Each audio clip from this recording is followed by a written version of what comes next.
Welcome to the Hope Champions podcast with Project Harmony. I'm Hailey. I'm Scott. And I'm Jon. Join us as we explore the science of hope and its profound impact on healing trauma, right here on the Hope Champions podcast.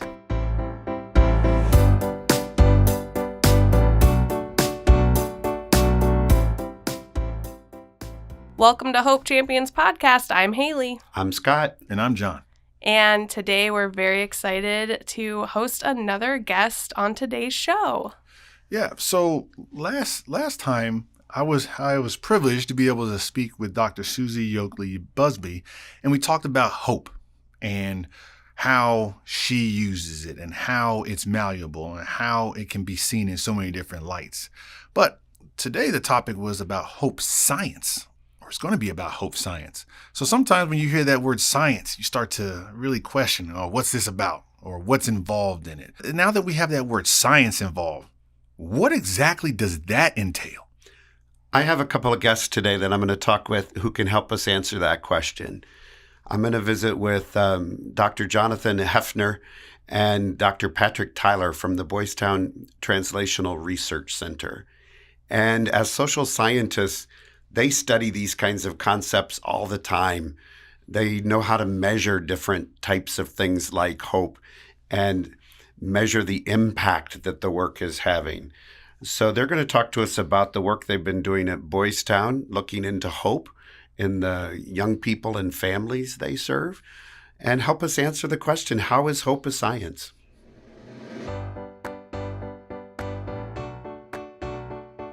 Hey, listeners, welcome back for another episode of the Hope Champions podcast. This is Scott hosting this episode. It's great to have you back, and I'm here with Patrick Tyler and Jon Huefner from Boys Town Translational Research. So I'm Dr. Patrick Tyler. I'm the Senior Director of the Child and Family Translational Research Center at Boys Town. I've been at Boys Town for 23 years, and our center provides research support to all of our youth-based, family-based, and school-based services here in Nebraska and across the country. And you may be asking yourself, what is translational research? So translational research is the science of putting science to use. And so it's our job to really help our practitioners, our kids and families address some of the problems that they have by coming up with solutions that they come up with, and we use research activities to try and identify those solutions in a way that all of those solutions can be put to use in our schools and our homes. So very practical. Indeed. It's direct work with practitioners. That's right. That's right. With practitioners, with kids, and with families. So we're not doing research on them, we're doing research with them. And so we really want this to be, participation and a shared experience in research to be able to get solutions to our communities. So why hope? So hope goes all the way back to why Boys Town was started. Boys Town was started in 1917 by Father Edward J. Flanagan, and he started a community, a village for boys that were homeless and didn't have any hope. And so he started an entire community, a town for boys where they could heal and find hope. And we continue that mission today. And that spirit of trying to promote hope in kids has sustained for over 100 years now. So we're just trying to do a better job of evaluating and measuring what that means and how families and teachers and professionals can continue to strengthen that in our kids and communities. Jon, what about you? Okay, I am Dr. Jon Huefner. I am a research scientist at the Translational Research Center. I report directly to Patrick. I've been at Boys Town for 24 years. I've got 1 year on him. I was hired at Boys Town as a research scientist, and I am still a research scientist. So I'm actually doing what I love, which is looking at data that is collected on the youth, and really none of the information that we collect at Boys Town, well, very little, I can't say none of it, but very little of the research we collect there is specifically for research. Mostly it's for clinical use. How does it help the kids? And that's why it makes it kind of easy for us to make it translational, because it starts in practice, but then that information that's collected on the kids is, collects in a computer over time, and we just pull that information down and hopefully get, use statistics and to answer interesting questions of interest to us. So my interest in in hope rather at Boys Town started actually in 2006 with Mike Handwork. He worked in the clinical services department there and had a question, or they had collected some hope data on kids who came through their center. And so I have a publication with them from 2006, but my current interest is with you, my friend, and your role at the day school at Boys Town and the use of a hope curriculum within that day school. And so that really amped it up for me in terms of the time that I was spending on it and looking at it. Yeah. So back in the day, before coming to Project Harmony, I was a principal in some programs at Boys Town. And we were really wrestling. We were looking at the kids we were serving and saying, why are we successful with this one? But no matter what we try, we're struggling with this one. As a staff, we set out to research and figure out if we couldn't put an answer to it. And after doing some research, we came up with the idea that it was hope.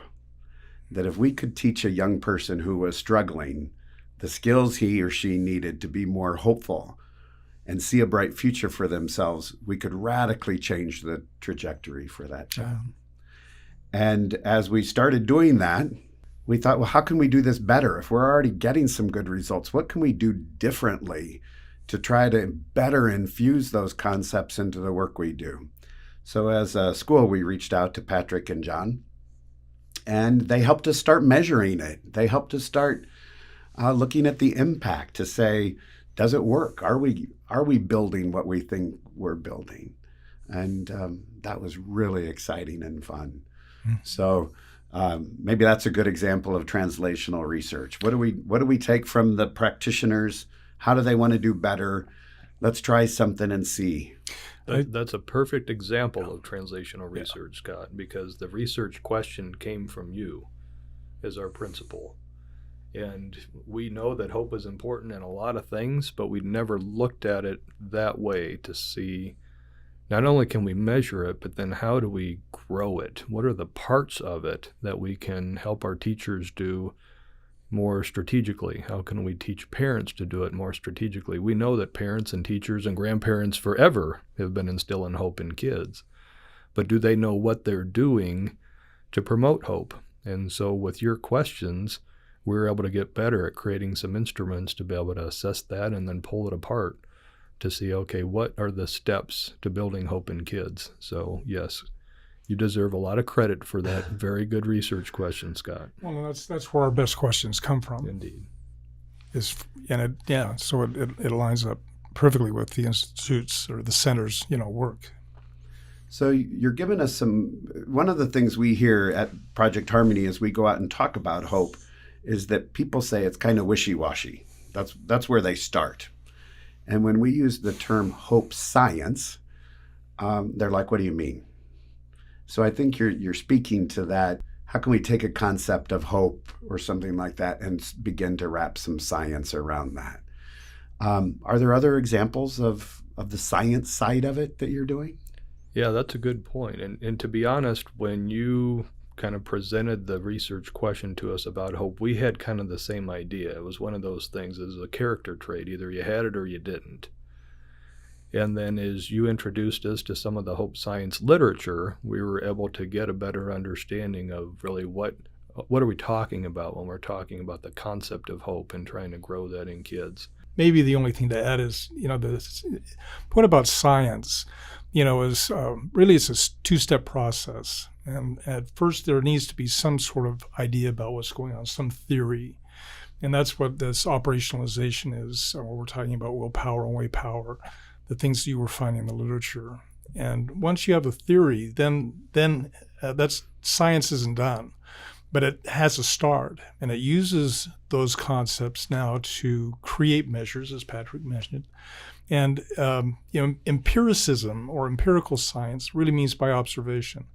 It's just that we can see it. And so with the measure, if you give a measure to a child that deals with hope, about their notion, about their or about their future, whether they see a bright, positive future for themselves, which we define as hope, you have them go through a curriculum like you were doing there at the school, and then you remeasure it and you can see change in it, then you've seen how it's been impacted. You've observed that there's been a change.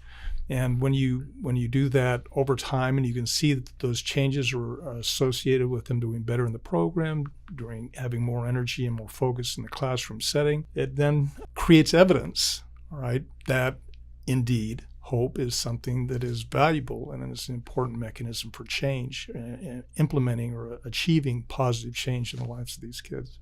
Boys Town has been around, Patrick, you said, since 1917. 1917, so 107 years. Father Flanagan created that reputation of taking on kids that really had some big struggles in their lives. So what's the magic of Boys Town? How is hope part of the magic of what you've done for all these years? And how are you continuing to explore that question? Let's talk about kind of the spirit in which research is done at Boys Town, because it does go back to Father Flanagan, and he referred to Boys Town as an experimental station where he could learn from the boys, right, how to address the complex problems that they were facing. And what's been fun about this Hope project, Scott, that you've inspired by being a Hope champion and getting us to think about this, is we've been able to have a back and forth, and that's what translational research is. It's going back and forth. So, we talked about Hope Science and Snyder's work and kind of developing the Children's Hope Scale, and then you introduced some ideas of, okay, how can we do that even better within the school?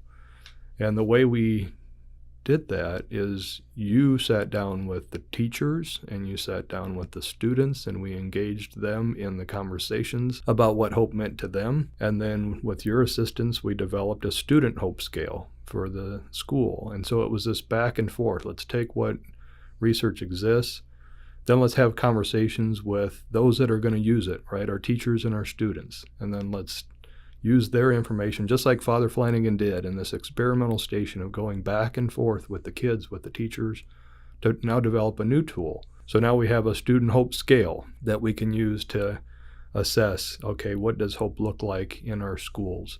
And then what can teachers do, right, to increase that hope in students? What can students do to increase hope within themselves?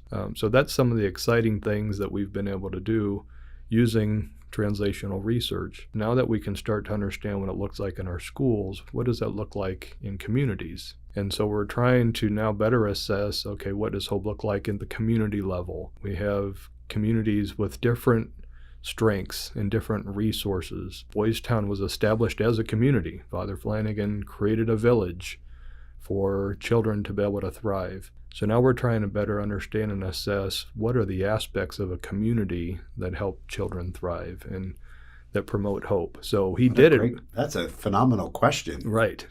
And he did it with that spirit, to your point, right? He wanted to create a community of hope. Now we're trying to measure what does that look like within a community. So tell us, what are you learning? Well, it's a work in progress. We've just kind of started that. What we can see is that because our kids at Boys Town come from all over the country, all over the world, and they come from a variety of different communities that have different resources, different what we call resilience, right? Kids are resilient, families are resilient. They're able to bounce back from difficult situations and adversity. Communities are resilient too, but they're resilient in different ways. And so what we're starting to look at is, based on where our kids come from, how do they do when they come to Boys Town, which has certain resources that kids don't have access to in other places, right? We're a resilient community because of all of the supports that are provided by the adults and the teachers and everybody that works there at Boys Town. So how do kids do when they come from different types of communities and then come to Boys Town? The good news is that regardless of where kids come from, they're all getting the benefit of the resilient community of Boys Town and the resources that are made available to them. But kids all have different needs, and their communities have different needs. So the next step of what we're doing is trying to understand, okay, how do we learn from the kids and then prepare them to be able to go back to their communities and take those things back to their communities, and then how do we help their communities play on their strengths to become more resilient for our kids and our families? Again, that's that back and forth of trying to learn from our kids and learn from the communities. And it's all in that spirit of hope that we've been talking about, right? So that communities can become more hopeful, but they know kind of the steps that they can take to do that. It's interesting. If we could have a time machine and go back in time with our measures, I'm absolutely certain that we'd see in Father Flanagan and his work changes in hope and a change really in self-perception in these kids. He was taking kids who were street urchins, kids who would run afoul of the criminal justice system, Throwaway kids. And they were called that. That was a term that was used in their regard. And so, society, what did society see in those kids? What were they hearing about themselves? I'm convinced that we would see that they do change over time and have changed over time, that it's been a part of that. It's only now that we really have the measures and are looking at it in a more systematic way. One of the programs that I think is going to help strengthen this is what we call Successful Futures, which is an aftercare program. And so, the youth that go through the Boys Town program, again, we're trying to help them re-image, revisualize, re-understand, see define, a bright future. To see a bright future, to understand themselves in a different way. And our ultimate goal is to have that stick, so that if they do go back to their community and they're still seen as a throwaway kid, or they go back and there's their old crowd and they're the people they're hanging with, and they're trying to pull them back into things, that they'll be able to say, no, that's not me anymore, or no, I can do better than that. I've got plans now. And the whole Successful Future thing is about helping them make plans after care. What are you going to do with your life in terms of education, in terms of housing, in terms of, you need a plan going forward. And I think that's all, again, creating this notion of a bright future, or some desired goal that they have, something that they can work toward. And again, just create that motivation and drive within them. Yeah, the sustainability of hope, right? Yep. We know when they're at Boys Town, hope increases. We see that from the time that they come into the program. We measure it throughout the school year, and we see those increases in hope, along with a lot of other what we call protective factors. So kids come to Boys Town with risk factors. Those are things related to maybe some of the problems that they've been involved in.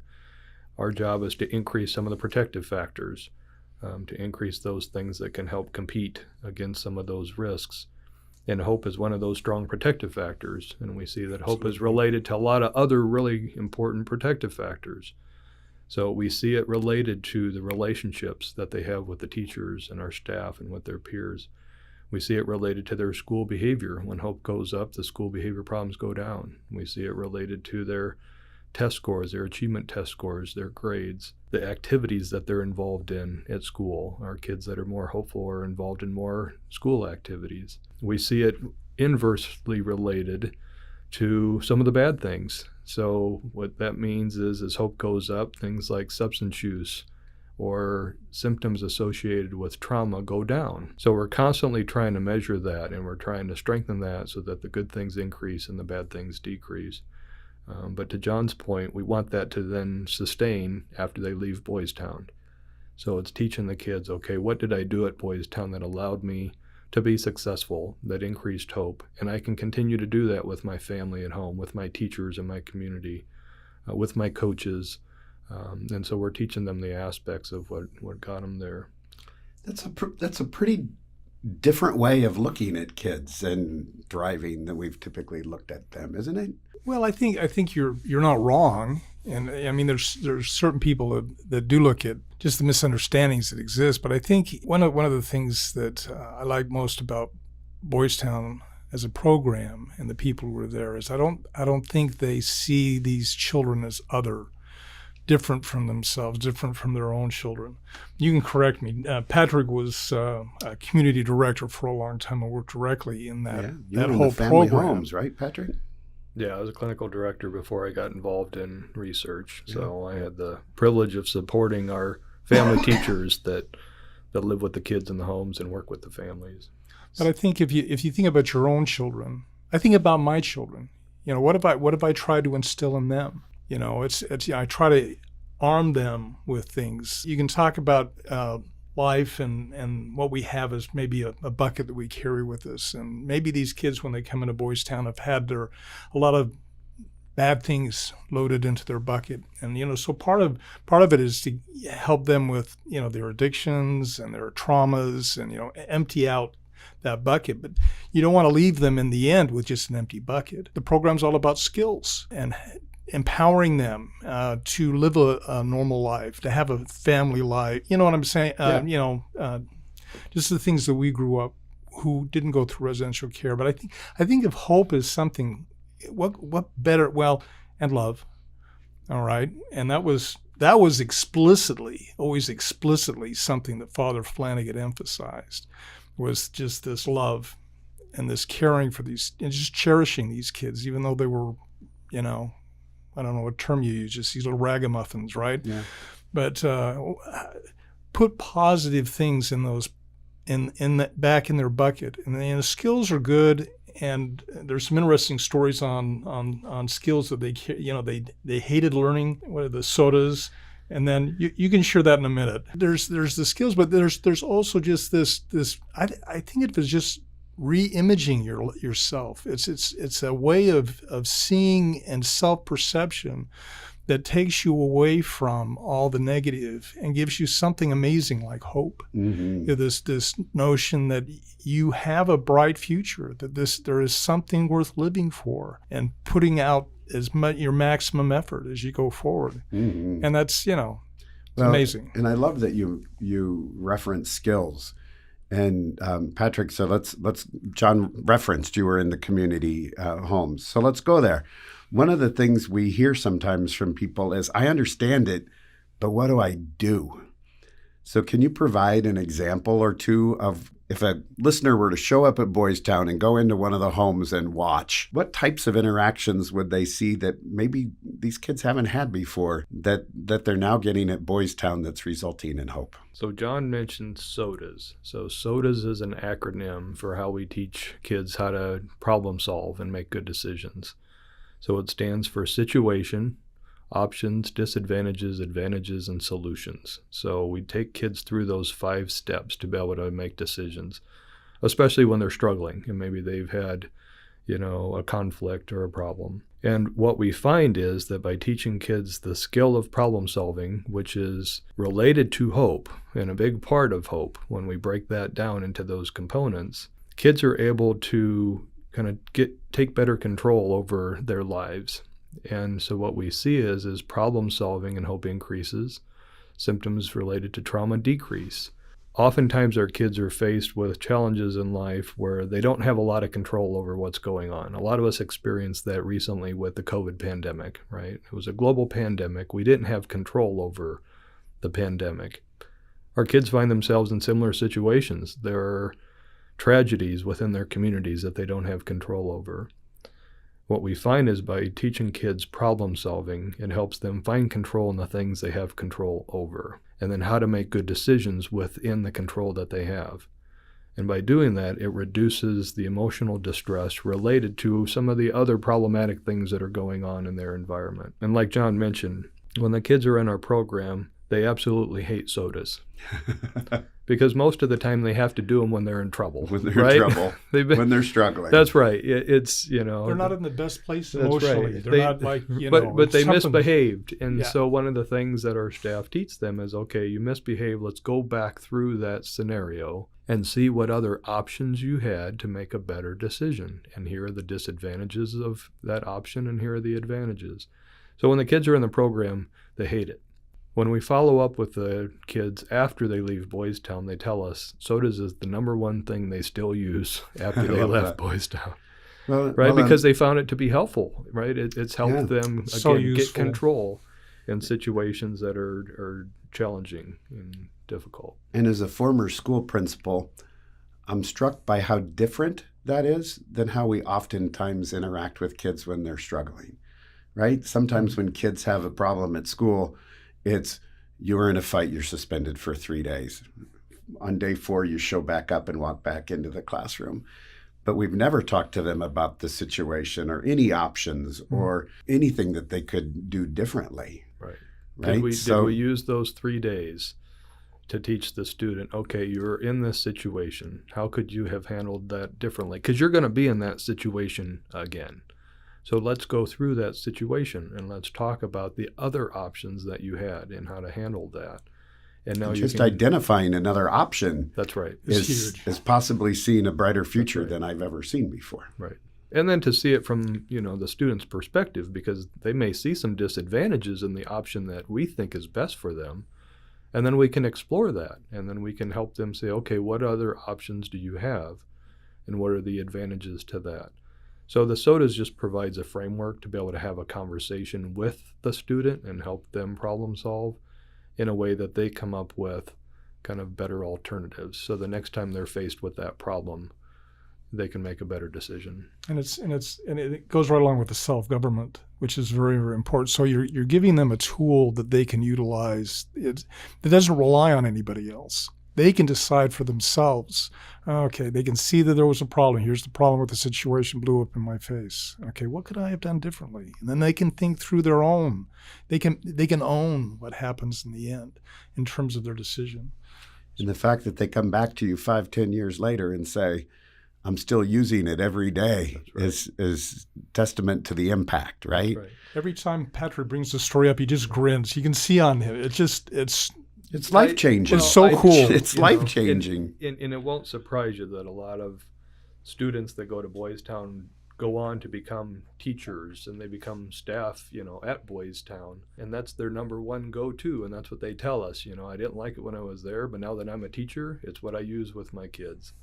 Now that I'm a coach, it's what I use with my players. So it's just giving them practical skills that they can use in different situations. And we find that when kids are empowered that way, like Jon said, it's empowering them with the skills that they need. And they see that, it's beneficial and it helps them achieve their goals.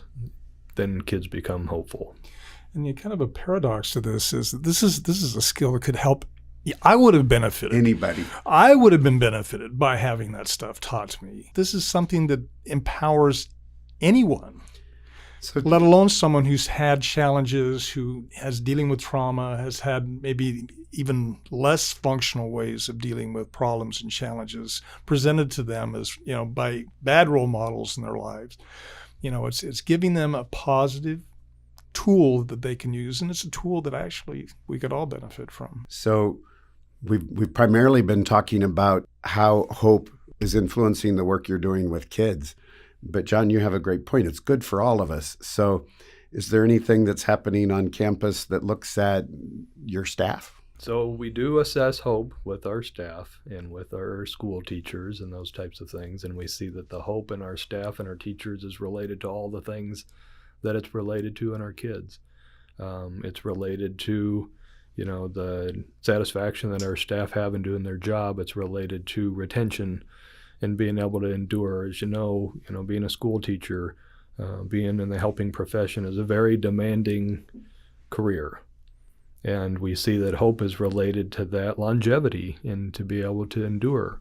But sometimes we all have to remind ourselves, too, of what those components of hope are, right?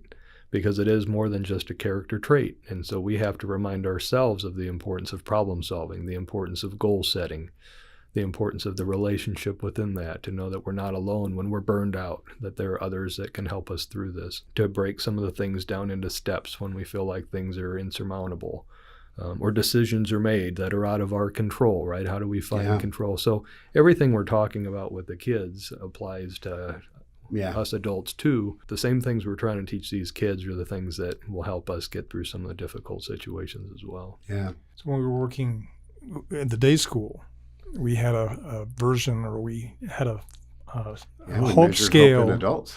Yeah, there was the hope scale for the youth, and that was all about their within the academic world, the skills that you're learning here at the school. These benefits you go into your future life, but then we also measured it for the teachers, and it kind of got complex in our conversation, because the complexity comes that they need their own sense of a bright future as a teacher, a sense that what they're doing is going to be successful and helping, the ones they teach. And they needed to have that shared vision with the kids. You need to have hope that for the kids, that they had to believe, even though those kid was giving them hell every day in class, that wasn't, the end of it for that kid, that there were things that could be done, that kid could have a better future. This kid, you have to believe in the future of those that you're impacting. So I think it shows that hope is a many nuanced thing. Just because you have hope in one area doesn't mean you necessarily have it in another. And I think that it's probably something that could benefit us in certainly many, many different ways. Yeah. And we certainly, as we measured it, learned that it varies at a rate that shows us that it's not just a character trait, right? As I recall, we went from our highest hope level on day one of school to our lowest within about 9 or 10 weeks. And then it came back up again, and then it lulled again, and then it came back up again. And and I that think it can vary based on what's going on in our lives. Right. So when we're talking about the willpower, or the notion of just how do I see myself? Yeah. And so much of that, there's just so much research, and I'm always heartened by the research that shows that kids who are troubled, who have a lot of trauma in their life, all they need is one adult. Often it's just one adult that's the tipping point between this kid doing well and becoming self-destructive. And that's often a teacher. And you just need one person, if it's your parents, if it's a minister, if it's a teacher, if it's a coach, somebody who sees you for something. We say, show up and be someone. Be someone in the life of a child. Yeah. Well, but it's like that adult has that vision. Yeah. For that child, where that child can go. Even if the child can't see that bright future, the adult can see it. But that's something that is not static then. Right. You have a kid that doesn't have that, it's not the end. Right. If you can find someone who is that person. And then the other part is the way power, which is now teaching them skills that will allow them to overcome the challenges and the problems and the issues that they have in their life. Yeah. So all of that is malleable. We completed a study last year that was funded by the Department of Education, and so we surveyed school teachers around the country and did focus groups to find out and how they've overcome some of the challenges they've been faced with in the classroom since the COVID pandemic, right? And we know that there have been increases in anxiety and depression in our students. There's been increases in disruptive behavior. Attendance, and, right. All of those things just got worse, right, after the pandemic and all of that. So we wanted to know what were teachers doing to overcome that, right? And what solutions did they find helpful? And as the two of you were talking about the importance of relationships, that's one of the number one things that the teacher said is, establishing those relationships with the students and then equipping them with the skills that they needed, right? But it was the relationship.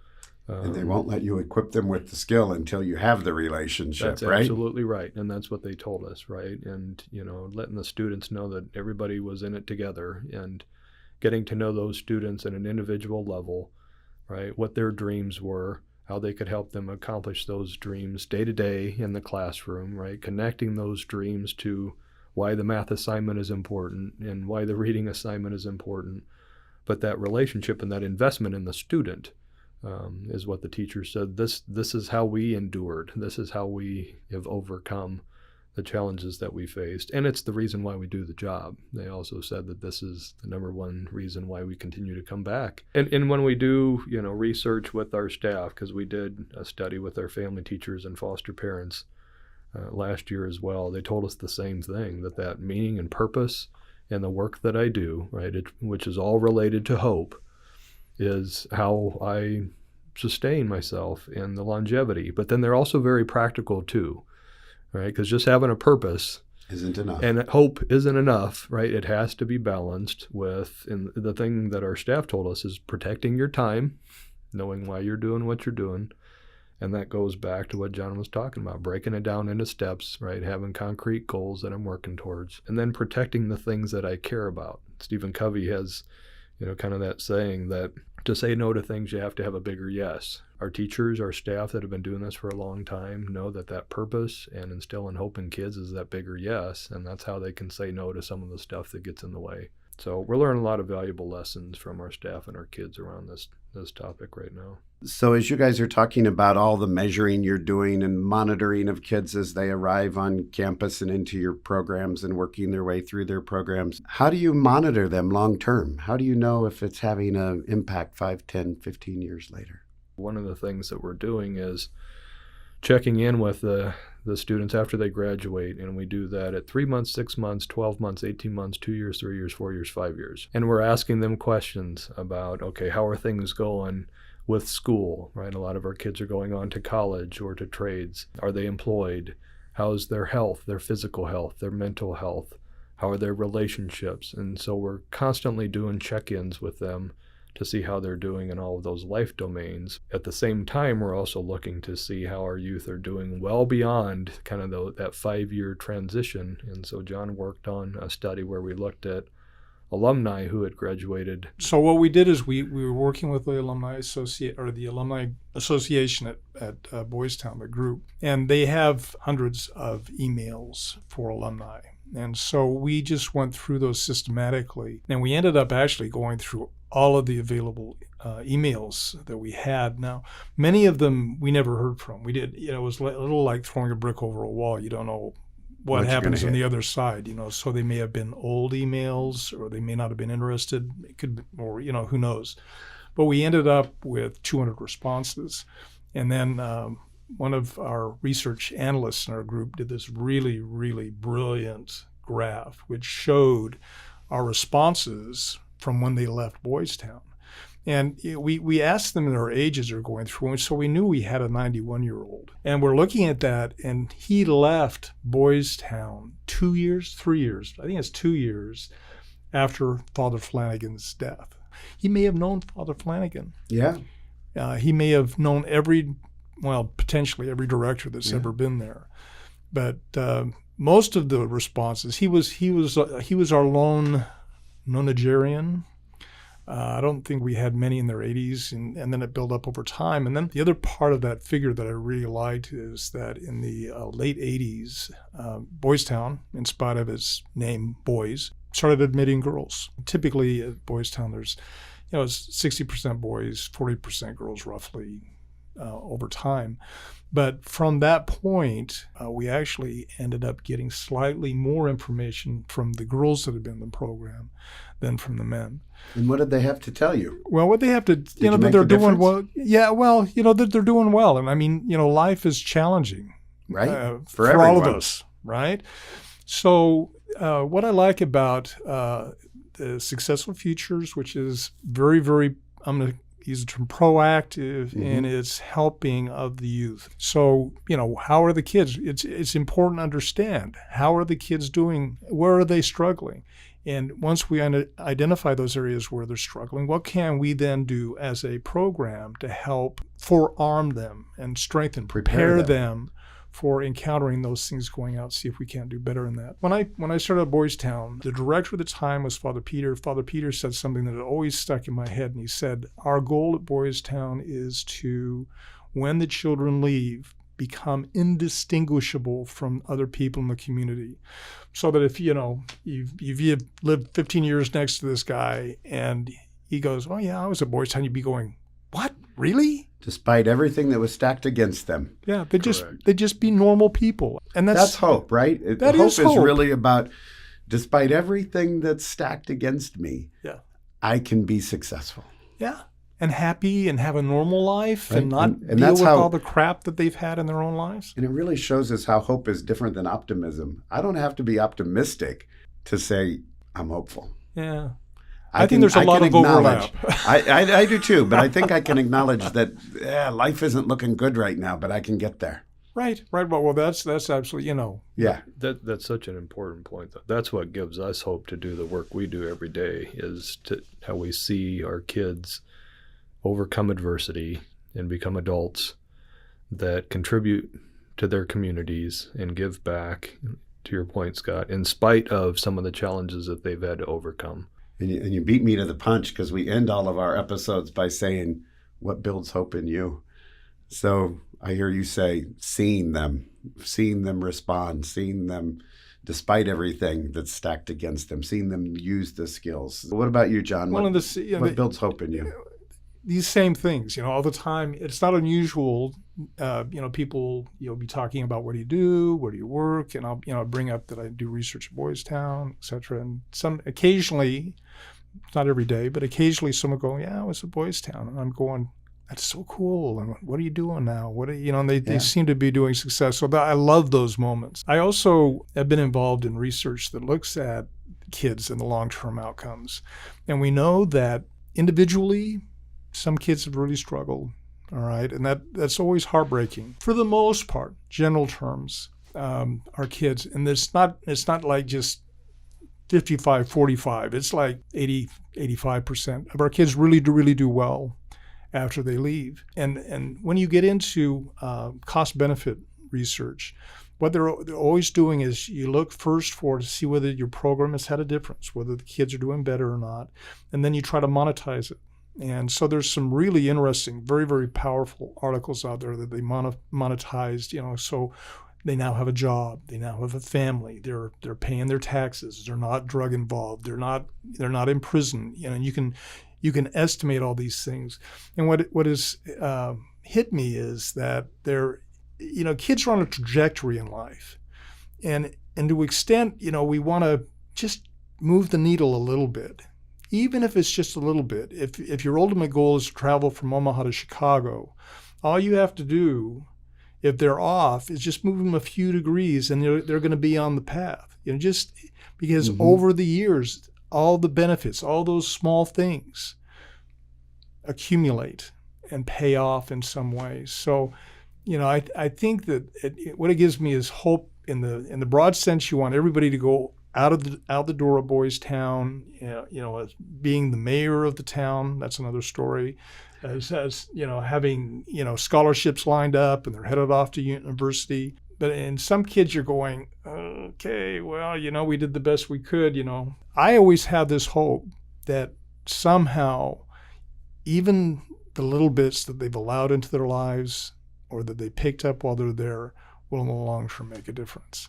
And if it even makes a little bit of difference at the beginning, it can make a huge difference at the end. Yeah, that's beautiful. Yeah, I was just going to add to what John's saying, because evidence-based practice is so important to what we do, right? And that's one of the primary functions of our job, is we need to quantify the benefits of what we're doing. And John's worked on a lot of return on investment research to show what's the societal benefit from a financial standpoint, right? And we look at outcomes. Yeah.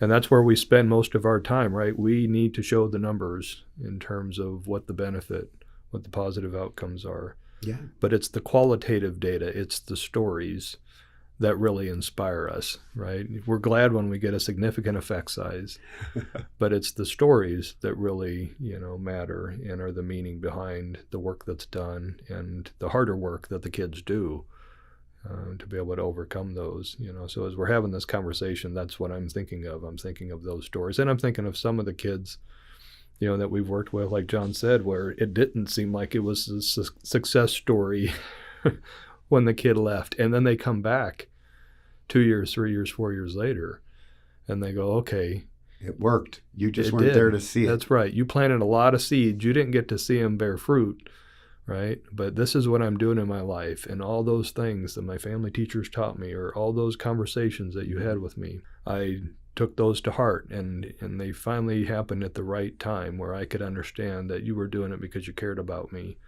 At the time, I just thought that, I had to be there, and I didn't want to be, and I was fighting everybody that was trying to help me. And once I saw that you were really trying to do what was in my best interest, you were trying to help me achieve my goals, then it all made sense.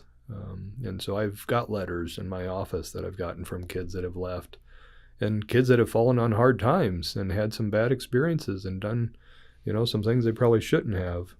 But then that's when the lesson stuck. That's when the seed sprouted. That's right. And then they came back, and it made all the difference. Then that's when that transformation happens. So sometimes it doesn't happen right in front of us, and it doesn't happen on the timeline that we wish that it would. But if we stick to it, right, and we continue to instill that hope, you just never know what will happen later on. Well, thank you both for coming and sharing your work with us. It's exciting to have you and to track where you're going and what you're going to have to teach us in the months ahead. Well, thank you for the invitation. And Scott, thank you for being such a great hope champion, because we want to make starting us down this path. That's right. You're changing the world. And so are you, sir. We all tried. Yeah, so are you, sir. Thank you, Scott, for leading that conversation with our friends at Boys Town. I learned so much from that interview. What were your guys' takeaways? Who wants to go first? I'll go first. So, just hearing when the term even first was told to me, hope science, it didn't make, I didn't know how that would even, how you can put those two together. So hearing how, even though it is considered a science, it's not as daunting as I thought it would be. Sometimes when you hear the science, you're thinking maybe equations or different, different things that come together to make it work a certain way. But it really is something that all of us can understand and all of us can grasp. So I appreciate the question Scott asked and the way that they were able to frame it so that I can actually go out and speak about that. I had the luxury in my life before coming to Project Harmony of working with Patrick and Jonathan pretty closely on this topic of hope. And one of the things that I most appreciated about their conversation is that as agencies, we measure what's important to us. And if hope is really important, we should be looking at it regularly. And it's something that varies, right? None of us are hopeful all of the time. So we need to keep an eye on it. We need to be measuring it. And I appreciate that they can help us attach hope to other great outcomes. Yeah. Whatever we're trying to accomplish with young people, with families, with our own employees, they can help us see how focusing on hope leads to great outcomes for all of those people. I really liked one of the studies they talked about that they did was during the COVID pandemic, and they tried to see what it was that was getting teachers through these really challenging classrooms, virtual classrooms, and they said it all boiled down to relationships. Mm-hmm. And I think that's something I've seen even here again and again and again, especially in our client testimonials. It's always, we ask them who helped you along the way. And it's those people that really took the time to get to know them, get to know their dreams, help support them, not just trying to tick off a box in their day on some assignment sheet. So I thought that was really interesting that now we have science that really backs that claim up. Let's talk about a relationship that you have that gives you hope, where someone shows up in your life and is helping to inspire you, helping you see your bright future, helping you find the pathway and overcome the obstacles and frustrations. Jon, tell me about someone who's helping you do that right now. Well, it's hard to just boil it down to just one person, right? Sometimes there are multiple people that bring different aspects to your life, and they come in at different seasons. So I've been fortunate enough that I can say I have had amazing supervisors throughout my child welfare journey in this career. So going back to one of my first supervisors doing child welfare, Heather Pope, she helped me see the progress that we can make helping families in this community. Then it goes down to our fellow podcaster here, Scott Butler, when he first arrived, and seeing how valuable the training is and that we can able to, again, impact our community, to my supervisor now, Tanya Santos, that they are always looking ahead and trying to strive to do better and be innovative on a lot of different fronts. So having them be there to help me throughout my journey in this career field has given me hope for the long run. So That's who I would say. Those three folks, what I would say. And one more, I didn't forgot to name Nicole Paul. Sorry, I forgot to say it sooner. But yes, all of those. So that's what I'd say. Yeah, I have a good friend, Sean, and I often refer to Sean as kind of a spiritual director. We have some really powerful conversations on the topic of faith. And I think faith is one of those things that we can leverage in our life to really help us build hope when things seem overwhelming, turning to a faith community to help us make sense of it and find a pathway. So yeah, shout out to Sean for engaging, keeping me focused on that tool that I can leverage in my life. Kind of bouncing off of that, I'd say relationship-wise, my Jewish community here has been really important this past year. And we've just needed each other now more than ever. And I just love how in Omaha you have all different types of observances or whatever you want to call it. We all come together no matter what. We're all Jewish and we all support each other. And I've been going to a lot of like Shabbat dinners and a lot of community events and just connecting with as many people as I can. And that has been just super positive in getting through, kind of a tough season for that. But So as we close this session, maybe the call to action is to our listeners is to think about a relationship in your life that you want to acknowledge. Go thank someone for being a hope champion, for inspiring you to see a bright future and find your pathway there. Thanks for listening to the Hope Champions podcast with Project Harmony. For more information about the podcast or how to become a Hope Champion in your community, visit our website at projectharmony.com/Hope Champions. Listen, rate, and subscribe to the show on Spotify, Apple Podcasts, YouTube, or wherever you like to listen to podcasts. Keep up with us and the rest of Project Harmony on social media. Follow us on Facebook, Instagram, and LinkedIn at Project Harmony and on X at Project Harmony 2. See y'all in the next episode.